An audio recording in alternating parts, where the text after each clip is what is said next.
el EPOC. El EPOC todos estamos familiarizados, pero lo primero que tenemos que hacer es decir, ¿hacemos diagnóstico de EPOC adecuado o no lo hacemos? Ustedes conocen que la espirometría, como es el arma, por así decir, diagnóstica, la tenemos también presente para EPOC. Pero ¿cuántas veces ustedes han visto que se ha usado la espirometría para diagnosticar EPOC o para ayudarse en eso? Preguntémonos cada quien, ¿verdad? Y en la clínica para asma, ¿verdad? Entonces, en esta oportunidad, mi persona, Víctor Manuel Castro Gómez, hay Castro Barahona y el señor presidente, que ya no tardará en venir, y yo, su servidor, Víctor Castro Gómez, neumólogo internista, con estudios de medicina interna en el Seguro Social y de neumología en el INER, México, Instituto Nacional de Enfermedades Respiratorias, y trabajo en el MQ, ahí en neumología, para lo que ustedes quieran, pueden acercarse, si quieren ver algunos procedimientos, se pide permiso y todo. Lo importante, enriquecer su medicina para que vaya a tono al día. La primera. Esto, como decimos nosotros, es conocido. Nos hemos familiarizado mucho con estas cosas, pero lo importante es que digamos que es la cuarta causa de muerte en los Estados Unidos. Ya se abatió la cardiopatía, incluso el cáncer y otras enfermedades vasculares, que son las que han mejorado sus tratamientos. Desgraciadamente en EPOC se dice, bueno, es casi para toda la vida mientras dure. O sea, como que no hay, digamos, tratamiento realmente efectivo para decir aquí ya no hay nada, ¿verdad? En cambio, por eso es que si ustedes, ahí había una diapositiva en donde la curva ascendente del EPOC no se ha batido tanto, tal vez se ha inclinado un poco, pero no se ha batido tanto. Entonces, en el año 2000, aquí les pongo desde bien atrás estos datos. ¿Por qué?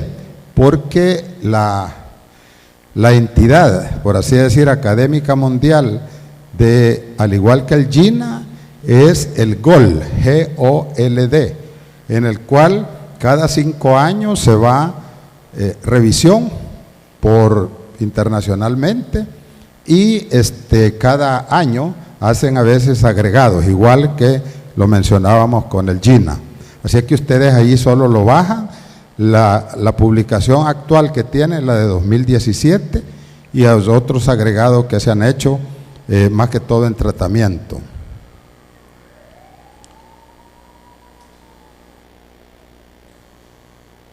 Bueno, entonces acá el pilar importante es que se caracteriza por la presencia de obstrucción crónica progresiva. Ese es el punto, y por lo cual nosotros tenemos que sensibilizar al paciente, porque en ese momento solo está gozando de los beneficios psíquicos, psicológicos y todo del placer de fumar, pero que la obstrucción crónica se va a producir evolutivamente, y poco reversible todavía hay eso, porque últimamente en forma clínica, según lo que saben llamar las características a veces de los pacientes, los fenotipos que se mencionan, de suerte de los 4 grupos grandes que hay, tenga uno en donde tiene reversibilidad, aunque sea poca, porque eso le va a disminuir su condición de la disnea, que es el pilar importante, y cuando no tiene eso, va en el curso acelerado, hacia la muerte. Entonces, eso se va a ver con la disminución del BEF1, que es la medición objetiva por medio de la espirometría. O sea que, en otras palabras, si ustedes tienen ante ustedes una sospecha clínica de asma o de EPOC, no le amaguen con la espirometría. Ahora, los espirómetros hay de tantas marcas como camisa Branson, ¿verdad? Es todo tipo. Entonces, ustedes deben de ser equipos que estén calificados por un organismo internacional con sede en Estados Unidos, ¿verdad?, que es el que valida los equipos. Y es causada principalmente por una relación inflamatoria frente al humo del tabaco, pero no solo el humo del tabaco. El humo del tabaco son el 80, el 90% de la causa directa, y por eso es que nosotros tenemos que hacer en la entrevista médica. Hubo un año que la OMS dijo: dedique 5 minutos a permeabilizar la mente del paciente a negarse ya a seguir fumando, ¿verdad? Y eso se debe de mantener.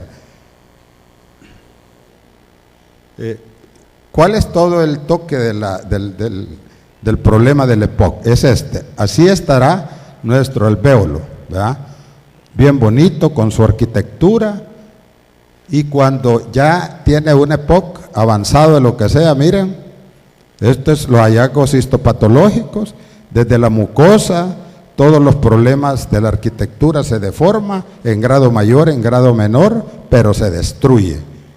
Yo eso le llamo la cuestión de una película gringa que decía: Ringo no perdona. Para mí el cigarro es Ringo no perdona. En aquella época era un pistolero que andaba en busca de los delincuentes. Entonces acá el delincuente es uno que anda fumando y él se lo quema prácticamente. Entonces es de tomar eso en cuenta. Entonces, ¿qué es lo que pasa fisiológicamente? Nosotros les hago énfasis como médicos que se vayan siempre a la fisiopatología de la enfermedad, porque esa es la que le va a dar con facilidad. Si ustedes saben y se dedican a la fisiopatología, todo es chiche, si no, todo es intrincado. Entonces, en la fisiopatología ustedes tienen un agresor, que es el humo, pero tienen una diversidad, no solo es el humo del tabaco, pero de suerte que este es el mayor y pueden identificarse fácilmente. No porque deben de tener factores de como que es el mismo tabaco, como dijimos, y tiene la exposición ambiental, la exposición ocupacional. Estas dos cosas se deben de poner en la historia clínica. ¿Por qué? Porque la exposición ambiental donde vive, no es lo mismo que viva alguien aquí por esta colonia, ¿verdad?, a que viva en una colonia digamos, de Soyapango, ¿verdad? ¿Por qué? Porque hay más contaminación ambiental. Nosotros no tenemos mediciones ni siquiera como México, Sao Paulo, Chile, los IMECA que le dan en llamar a ellos, ni tenemos un colega que se haya ido a formar a México para ver lo que son la contaminación ambiental y venir a asesorar en forma ya propia al ministerio para el control ambiental. Solo si son curiosos se suben cuando van a los planes tipo 2 de la tarde o 3 de la tarde y ven un honguito por la zona donde está la diana, ¿verdad? La diana siempre está ahí. Entonces en México es cuando uno va llegando en el avión, o aunque no vaya ahí, de la zona que hay similar a los planes allá, entonces se ve la gran nube, ¿verdad?, la polución. En Chile igual, ¿verdad? Entonces eso es dañino, pues realmente. De ahí vienen las cuestiones personales, la hiperrespuesta bronquial, que yo les digo, si van 3 personas detrás de un bus y el bus tira, digamos, su humo, uno puede hasta caer ahí con un espasmo severo, otro moderado y otro nada, ni chus ni mus, ¿verdad?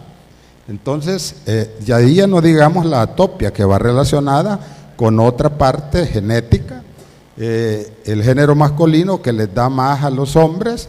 ¿Por qué? Porque es el que más fuma. Sin embargo, la liberación de la mujer hace que también ella no se quede atrás y fuma, ¿verdad? Entonces allí vienen los cambios hormonales que ella tiene y como que es un factor que contribuye que también se desarrolle a veces los problemas.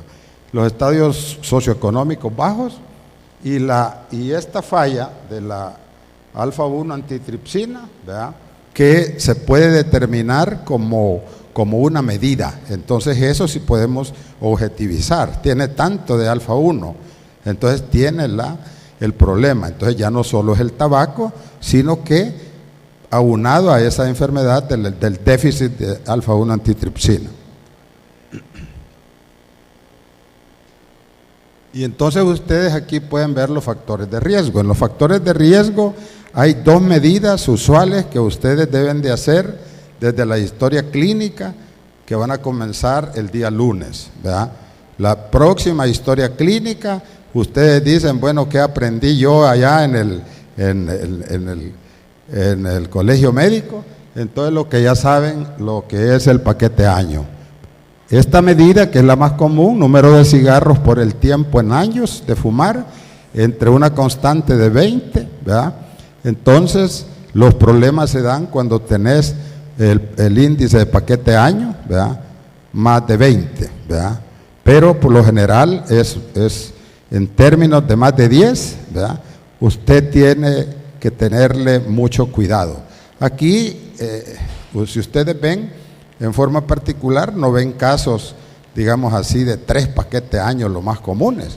Pero si van a la Europa o, por ejemplo, España, 3 paquetes años, chiche, que encontrarlo, pues son grandes fumadores, ¿verdad?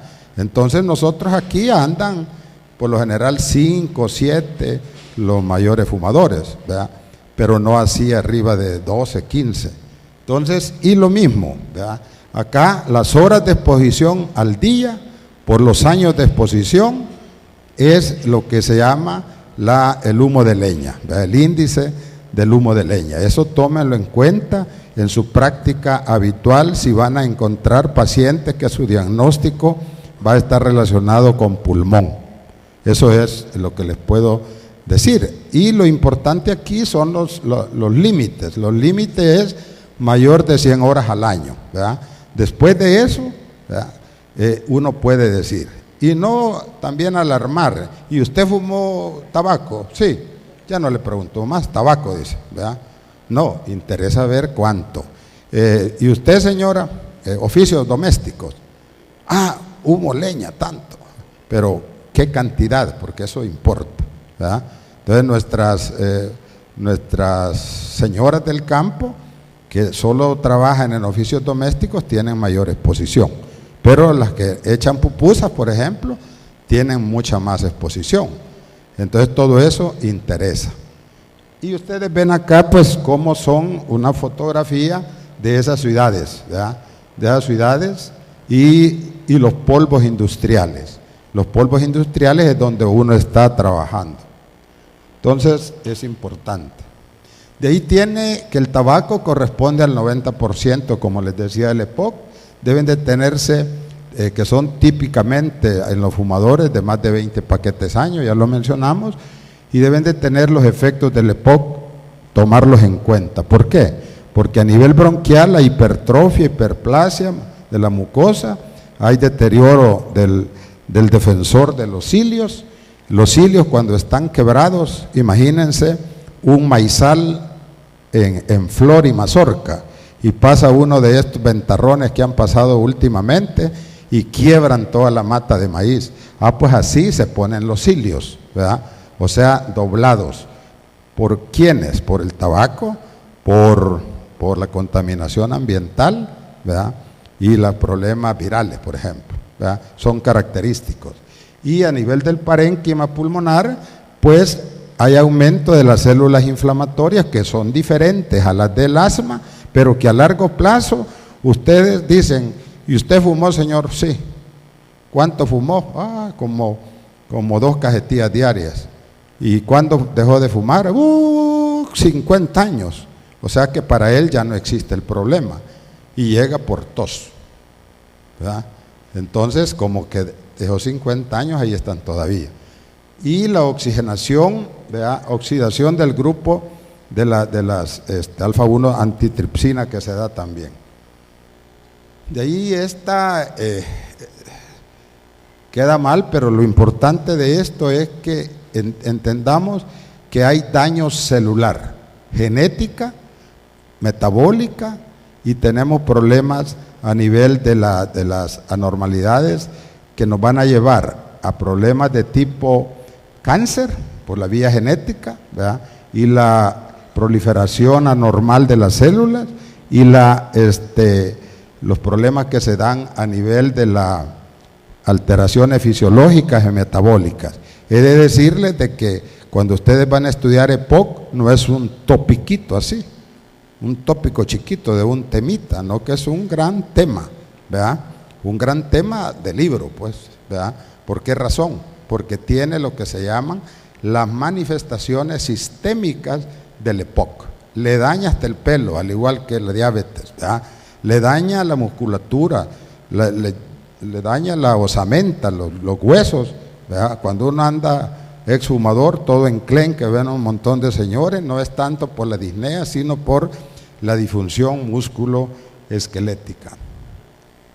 Entonces, en los fumadores de leña, lo mismo, se han hecho estudios desde allá de la zona esta de Nepal, Nueva Guinea, en México, aquí en Centroamérica se ha conducido un estudio también que no se ha publicado, pero que también hay estudiosos de la exposición a humo de leña, su relación con cáncer, su relación con los daños que aparentemente son, es un proceso inflamatorio por otra vía y otra destrucción pulmonar que tiene sus propias características.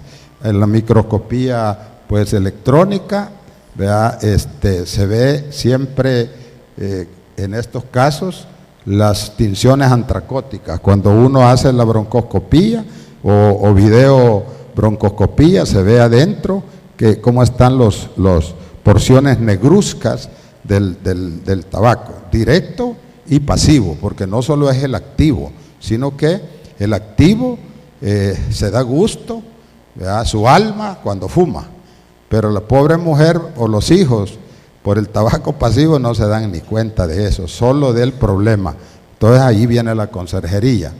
Mujeres con más de 10 años de exposición al humo de leña pueden tener estos hallazgos y se produce si se produce una gran hipertensión pulmonar, estamos hablando arriba de 60, 70 milímetros de mercurio, siendo 24 el valor normal de la presión de la arteria pulmonar, ustedes van a hallar casos que la disnea es tan severa que no puede caminar unos 2 pasos, o uno lo hace en términos de mofa y dice, bueno, ni una expulsión mínima de gases, ¿verdad?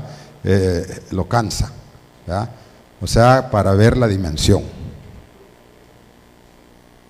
¿Y qué tenemos entonces? Me interesa a mí afianzar la parte inflamatoria y entonces el tabaco o todos los irritantes que hay en el medio industrial o todo lo contaminante, las células epiteliales y los macrófagos alveolares, que son los tipos de la defensa, activan los linfocitos CD8 y los neutrófilos. Los linfocitos CD8 destruyen la pared alveolar y estos actúan a los neutrófilos y macrófagos y se da la destrucción de la arquitectura. Los neutrófilos y los macrófagos alveolares liberan estas sustancias, las proteasas, las elastasas, y eso va ocasionando el daño histopatológico. Las proteasas destruyen también la pared alveolar y producen la hipersecreción de moco, que son grandes cantidades industriales que, como uno dice, es imposible que haya de todo eso, ¿verdad? Pero sí, la secreción de moco es terrible. También aquí van a apreciar, pues, en relación que el cigarro es el causante de a nivel de estas células y la liberación de todas las sustancias, y el daño a los alvéolos los destruye. Entonces la destrucción es inminente siempre. Y aquí ven cómo se produce también la hipersecreción de moco con las células de Goblet que están ahí, que estas se altiran y van teniendo algunos elementos de fibrosis peribronquial, que muchas veces esa fibrosis puede proliferar por otras vías y tener la persona sacarse la lotería. O sea, tiene el daño del tabaco mismo y tiene el daño terminal de la fibrosis, a veces galopante. Entonces, aunque no es la misma fisiopatogenia, pero sí es necesario buscar, especialmente a nivel del TAC, ¿verdad? O estas cuestiones. De ahí tienen que debe de haber a nivel interno en el pulmón un balance tanto de proteasas y antiproteasas, o sea, las que contradicen, porque del desbalance ese le va a venir en parte la fibrosis o mayor daño del parénquima. Entonces, las enzimas proteolíticas que tiene el parénquima pulmonar, ¿verdad?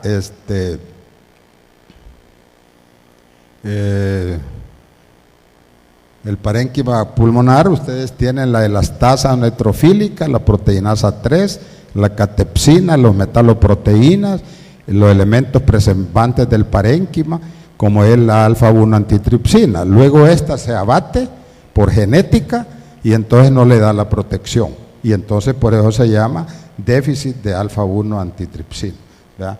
El inhibidor de las leucoproteasas secretorias y otras y que se han seguido investigando muchas más. Aquí tenemos, por un lado, disminuyen, ¿verdad?, la disminución que se puede dar o incrementar. La alfa-1 incrementa la secreción del inhibidor de las leucoproteasas y la inhibición de la matriz de las metaloproteínas en la matriz tisular.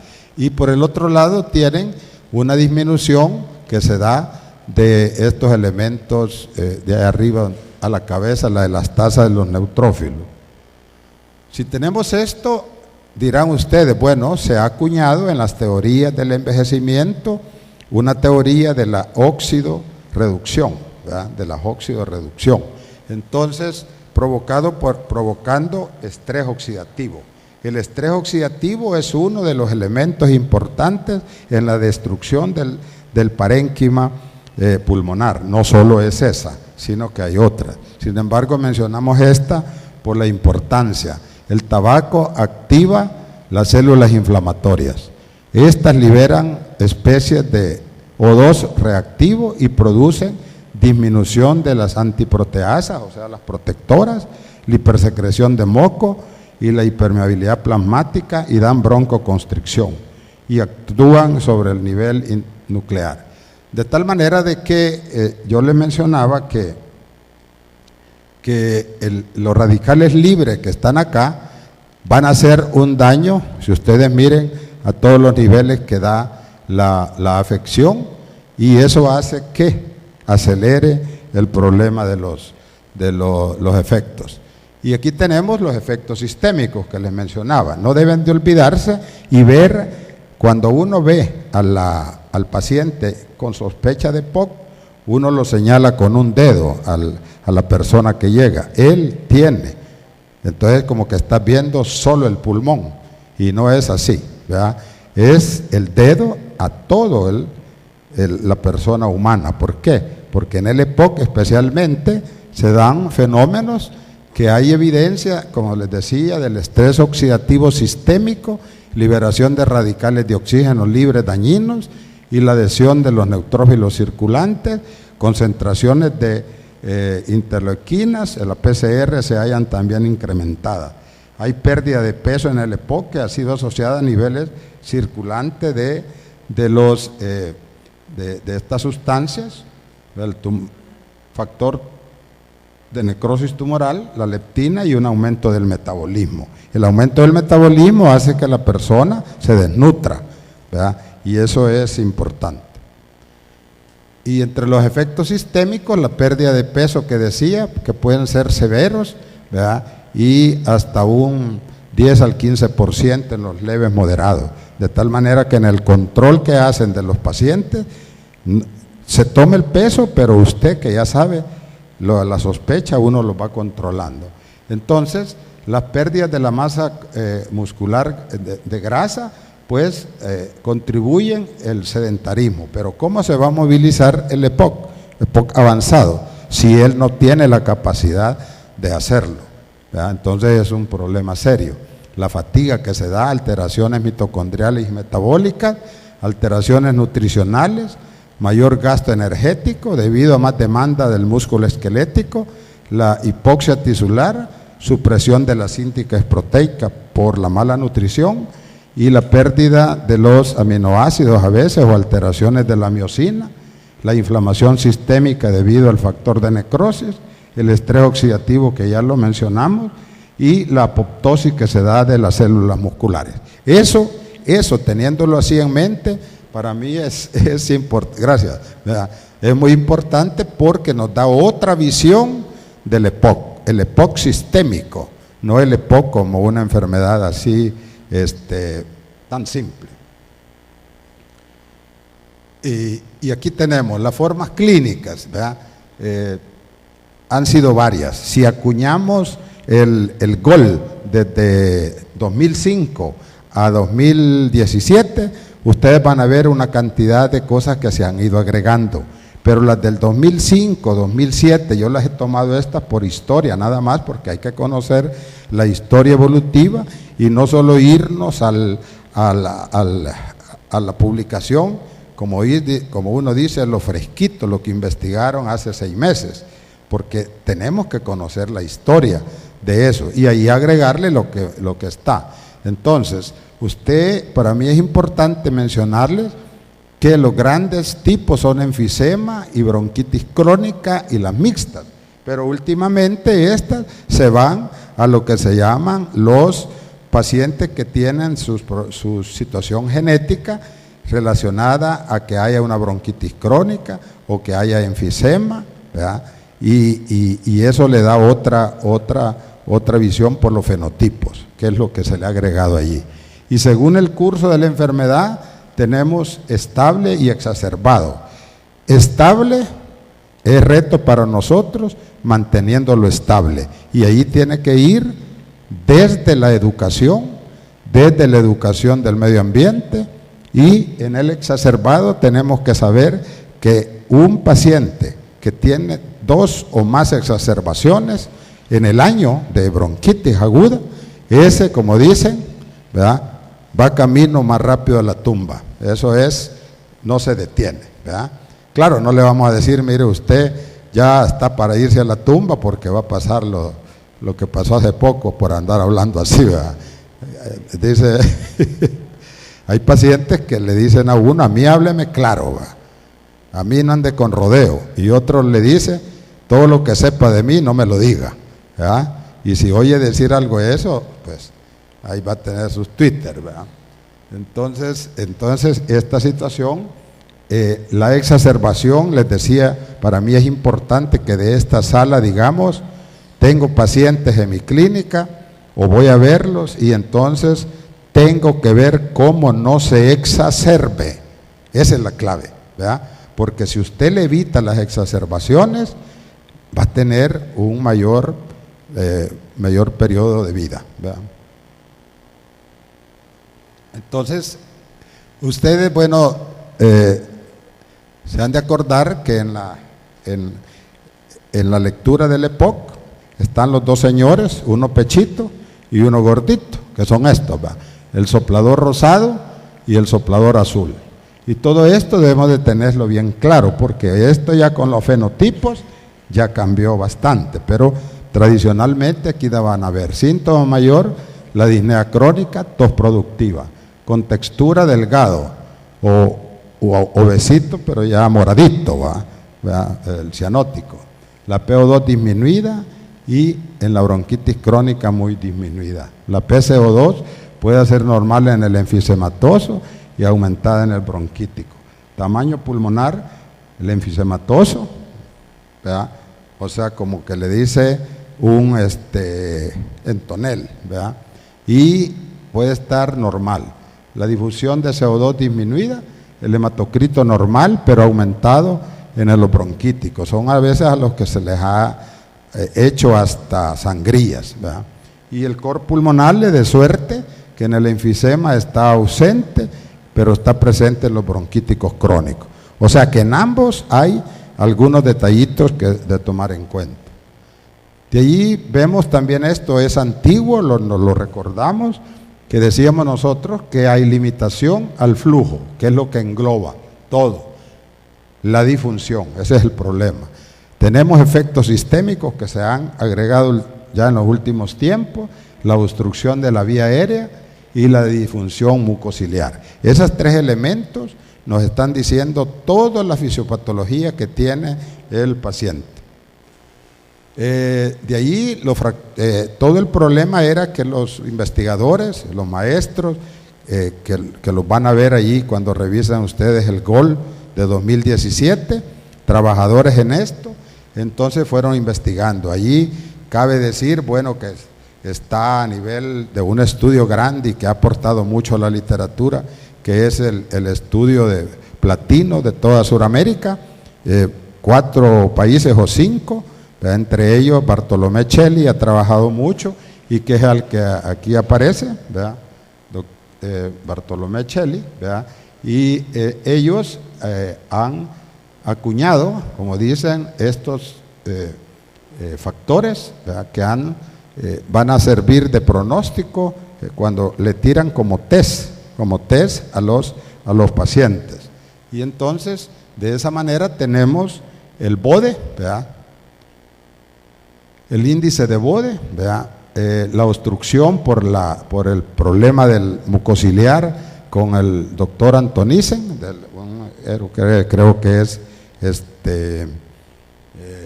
francés, si no me equivoco, Oscar, español. El que sigue, ayúdenme. Bueno, la disnea, dice, ¿y qué? ¿Se cansa? ¿Cómo se cansa?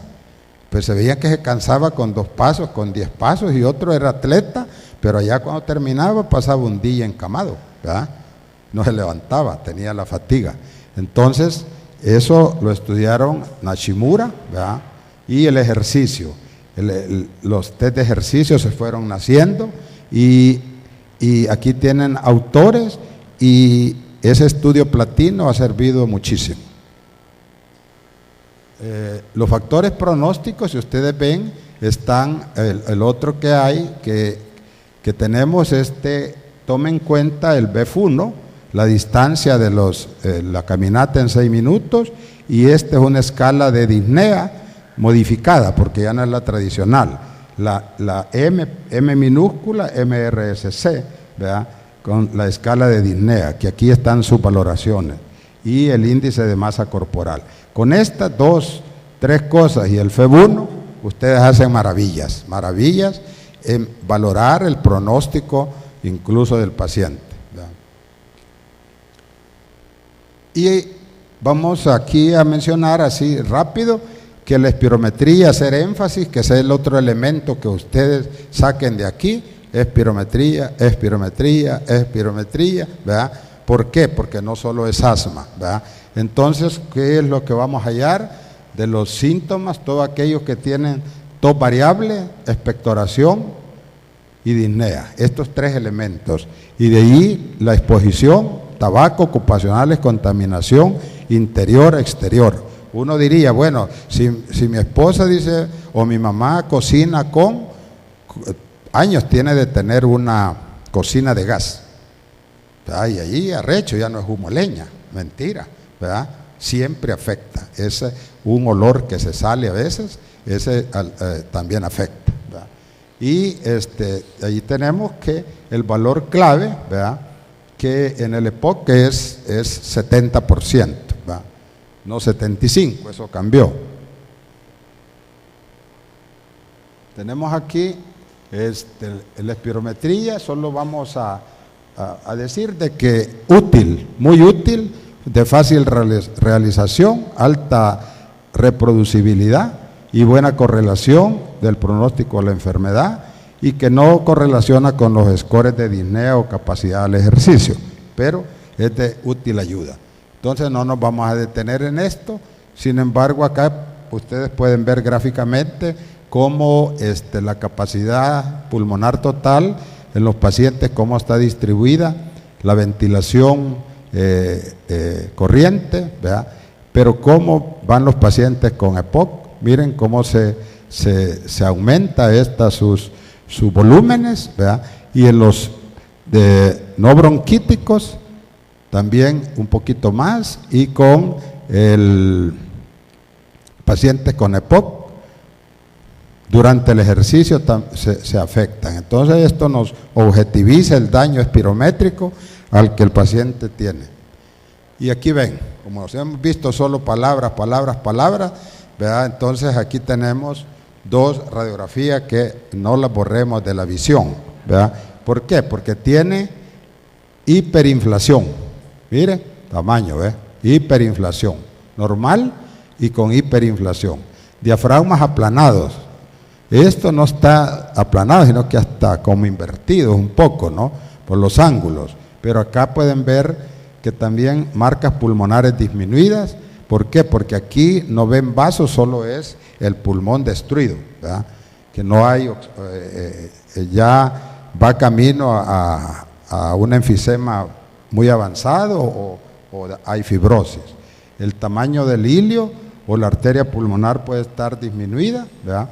Pero si está, póngale acá, aumentada, puede tener signos de hipertensión pulmonar, ¿verdad? Y puede haber patología coexistente, ¿qué? Diabetes, enfermedades del parénquima pulmonar, como decir lupus y todo eso puede haber, ¿verdad? Y hay que buscarla. Aquí es como van a ver la tomografía, ven lo mismo, ¿verdad? Y ven cómo tiene estos datos alterados, ¿verdad? Un volumen normal, y miren los volúmenes por el TAC.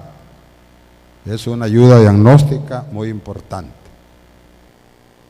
Entonces, dicen ustedes, bueno, ¿y qué? Si yo le oigo arritmia, o usted le va a dar broncodilatadores, si usted solo eso tiene allá en su pueblo y le da broncodilatadores por excelencia de acción corta, salbutamol, y entonces le ocasiona un desastre, le ocasiona una arritmia que alcanzó a llegar o no llegar a un centro de salud en donde le puedan tomar un electro. Entonces cuando usted dice, este señor sospecho que tiene POC, le voy a mandar un electro para ver cómo está de base.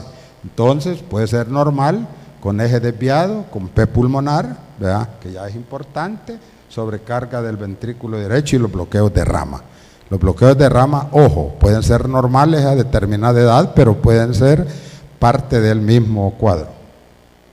Y lo de la sobreposición, como les decía, ¿verdad? Usted va a tener las áreas de bronquitis, ¿verdad? El asma va a estar en comunicación con el EPOC y va a darnos algunos elementos importantes.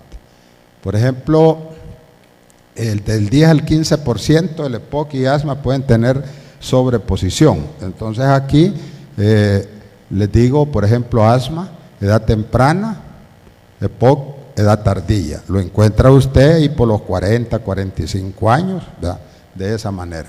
Y el tabaquismo lo haya menor en el asmático porque tiene más síntomas y le afecta. Pero hay un elemento que es la eosinofilia. En el EPOC, aquí se decía que no había eosinofilia, me refiero yo para el valor decir en cantidad, pero ya hay estudios que valorizan la eosinofilia o no eosinofilia en este tipo de pacientes, y de esa manera orienta usted la terapéutica.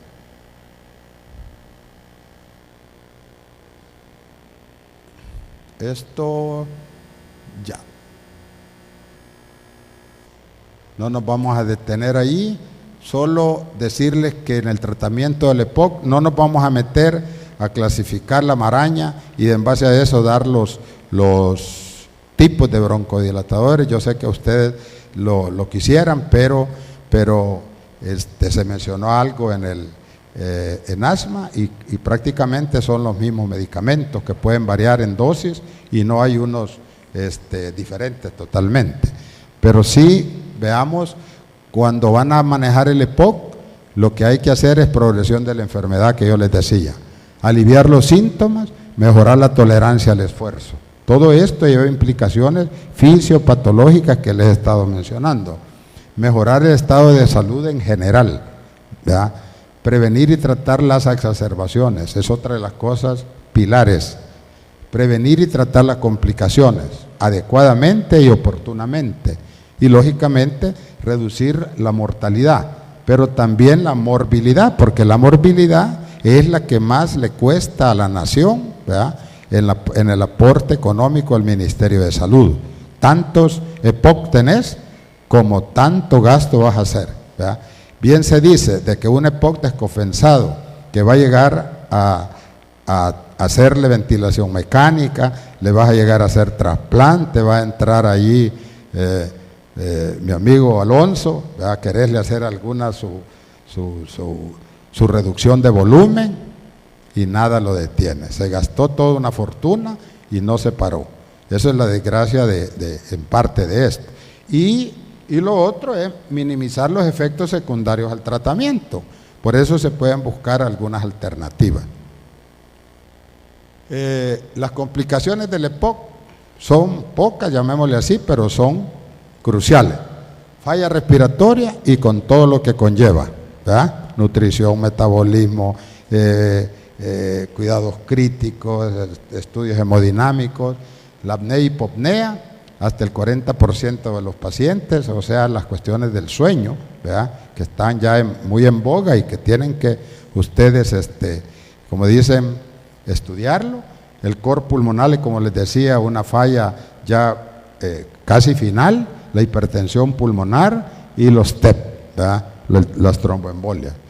Y estos son los folletos, mantienen el mismo, la misma forma y el mismo, hasta el color, y está el del 2017.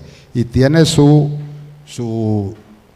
lo que hemos ido revisando, aunque sea poquito, de todo esto, y dejando el manejo de las exacerbaciones, solo mencionándole que eso es crucial. Y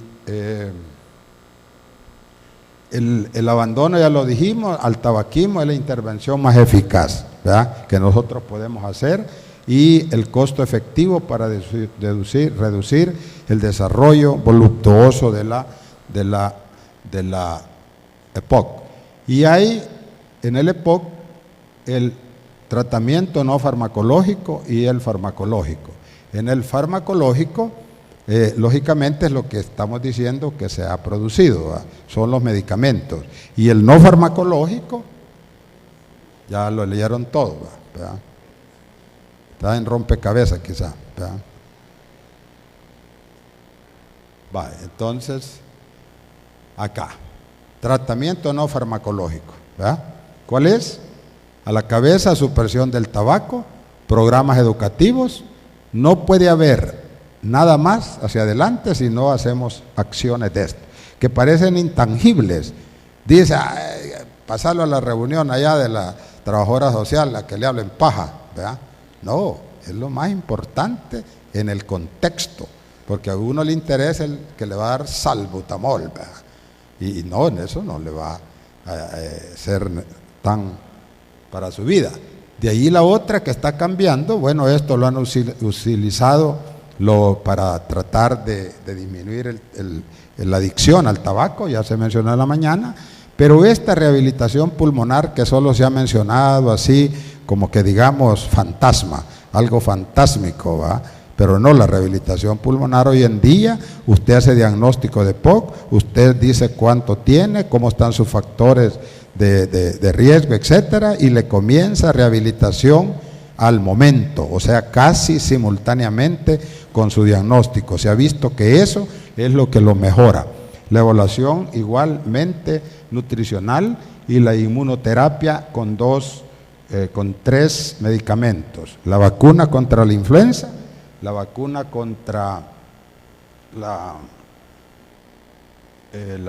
vacuna contra el neumococo, y en los casos agudos que tienen el tiempo de 48 horas máximo, tiene la amantadina, ¿verdad? De allí no hay otra cosa, ¿verdad?, por así decir, de farmacológico.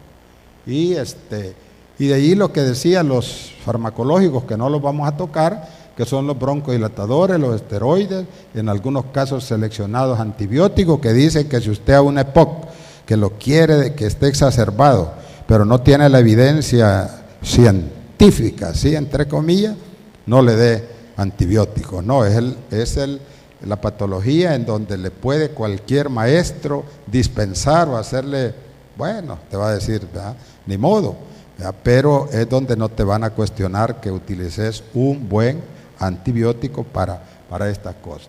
Y la oxigenoterapia, ¿verdad?, que está de más mencionarla, que está adelantada en eso, en sus sistemas de administración, y la ventilación asistida, o sea, ventilación no invasiva para las exacerbaciones, o también tienen sus equipos para ventilación domiciliar durante algún tiempo, y de esa manera les va mejor. Y por último, la cirugía que tiene su campo también acá, pero es específico, pero sí es un elemento de ayuda. Combinando todo esto, el futuro de nuestros pacientes que se cataloguen como EPOC les va a ir mejor, ¿ya? Y gracias por la atención, ¿ya? Y si hay alguna pregunta.